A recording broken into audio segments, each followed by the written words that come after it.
দেখো তুমি যখন এবার আমরা ভেক্টর প্র্যাকটিস করতে যাচ্ছি, তো ভেক্টরে এমসিকিউ 2 মার্কসের জন্য, হ্যাঁ 2 নাম্বারের জন্য, এর জন্য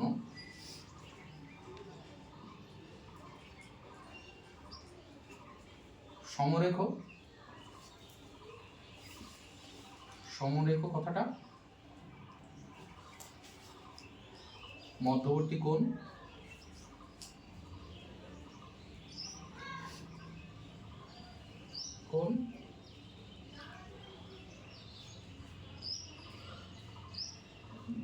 DCR और DCS।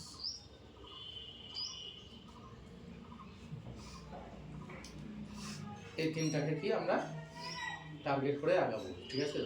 তো তার মধ্যে আমাদের DCR DCS এই যে চ্যাপ্টারটা যে আছে, এই চ্যাপ্টারটাকে আমাদের টার্গেট করতে হবে। এবার যদি বলো আমরা সাজেস্টিভ করতে যাচ্ছি মেনলি এই 2 মার্কস মোটামুটি সব চ্যাপ্টারগুলো থেকেই আসতে পারে, হ্যাঁ, কিন্তু বেশি কনসেপচুয়াল আসবে না, এটুকু ঠিক।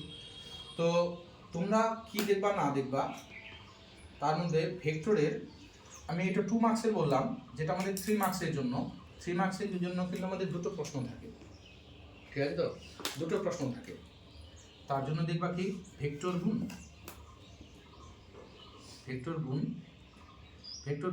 ঠিক আছে? তো ভেক্টর গুণের যেই সব নাম্বারগুলোকে বলছি সেই নাম্বারগুলোকে এখন আমরা কি টার্গেট করব, ঠিক আছে? তো বই খোলো তোমরা, ভেক্টর গুণ, ঠিক আছে? তো ভেক্টর গুণ চলে যাও।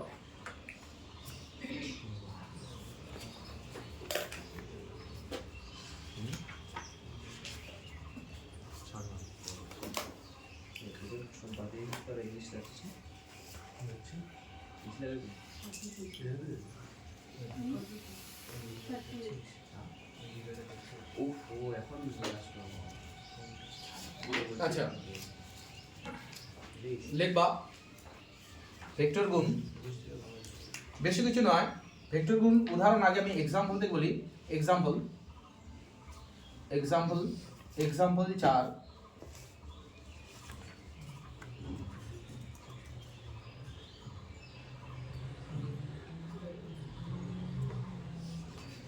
7 নাম্বারটা star to the power n করবে 8,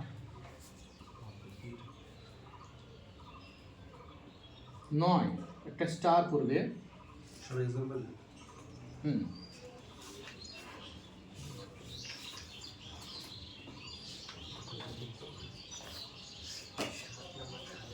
17 একটা স্টার করবে,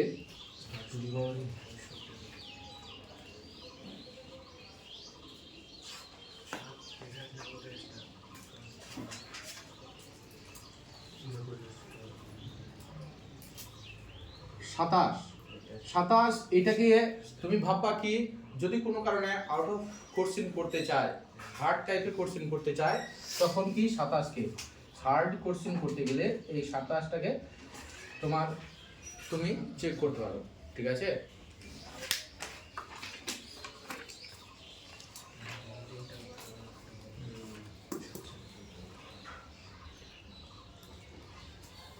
চলে যাবা এবার এক্সারসাইজে,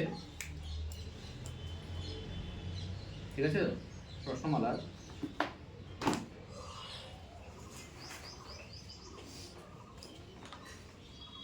এক কথা প্রশ্নমান 3 নেই, ঠিক আছে? তো প্রশ্নমান 3 বর্ণনামূলক যেটা প্রশ্নমান 3 আছে, কোশ্চেন মার্ক 3 পোর্শনের দেখবা কি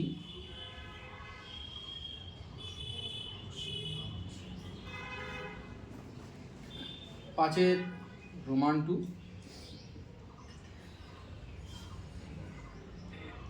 15 রোমান 2,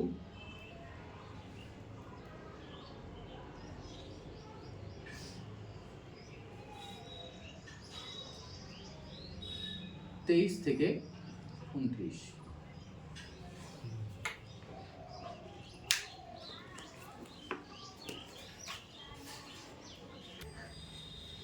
দেখো আমি একটা প্রশ্ন খুঁজে পেলাম না, এই এদিকে গাও, প্রশ্ন একটা খুঁজে পেলাম না, পাচ্ছে না খুঁজে, তার মধ্যে একটা ছাড়া গেছে, উদাহরণ 28টাকে, উদাহরণ 28 স্টার টু দ্বারা এন দিবা, উদাহরণ 28 স্টার টু দ্বারা এন দিবা, আর এখানে একতলীয়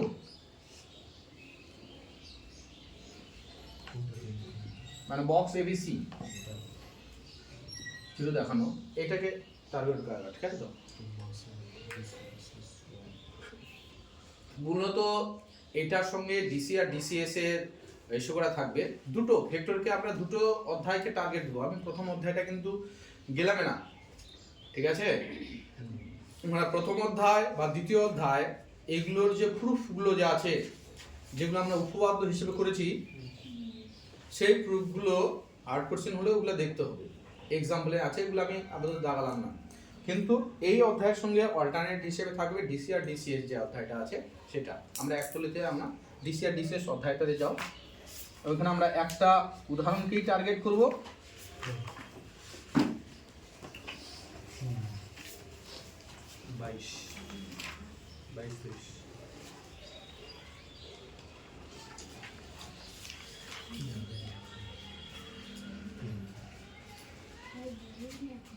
আচ্ছা, বের করেছো কি? পেজ নাম্বার বেরবে 57, পেজ 57, পেজ 57।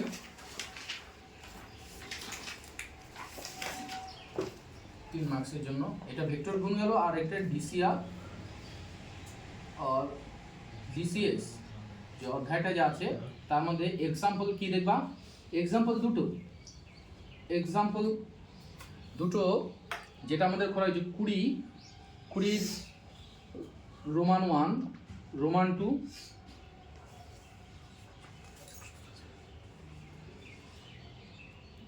22 এবং 23 দুটাই কি স্টার টু দুবার কি এন যাবে। 20 রোমান 1 রোমান 2,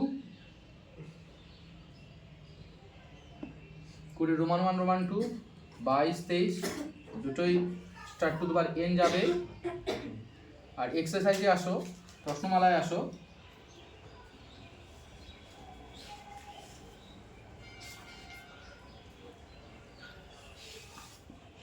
এক্সারসাইজের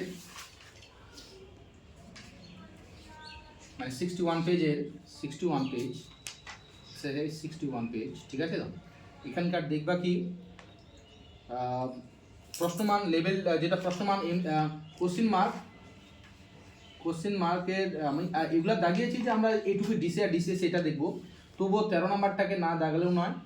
13 নাম্বার 15 নাম্বার 13 15, ঠিক আছে? 13 15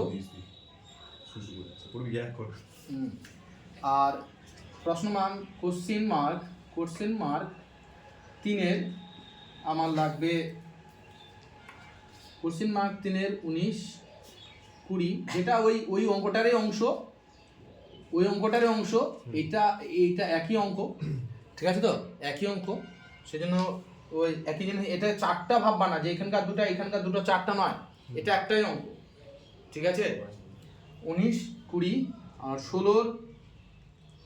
16 রোমান 2। মানে তুমি এই যে ডিসি আর ডিসিএস এর দুটো অঙ্ক, আমরা ডিসি আর ডিসিএস এর কি দুটো অঙ্ক দেখতেছি, বলছি একটা হলো কি তোমার ওই ঘনকের অঙ্কটা, আর একটা হলো এলিমেন্ট। তুমি এই অধ্যায়ে যদি দেখো দুটো সলিউশন শুধু করতে হবে। ভেক্টর গুণে আমরা এখানে যে সংখ্যাটা বাড়ালাম, এইখানে যদি সংখ্যা থাকে এর সঙ্গে অল্টারনেট করে কি আছে বলো কি, এখানকার দুটো অঙ্ক, একটা হলো ঘনকের অঙ্কটা আর একটা হলো কি এলিমেন্ট অঙ্কটি, ঠিক আছে তো? এইটুকু দিয়ে তোমার কি ভেক্টর কি এই পোর্শনটা শেষ হবে। এই ভেক্টর পোর্শন এখানে করবা 2 নাম্বার, ওখানে 3 2 6 6 2 8 নাম্বার, ঠিক আছে তো? এইবার আমরা কোশ্চেন ব্যাংক দেখতে পারি, ঠিক আছে? চেক করো।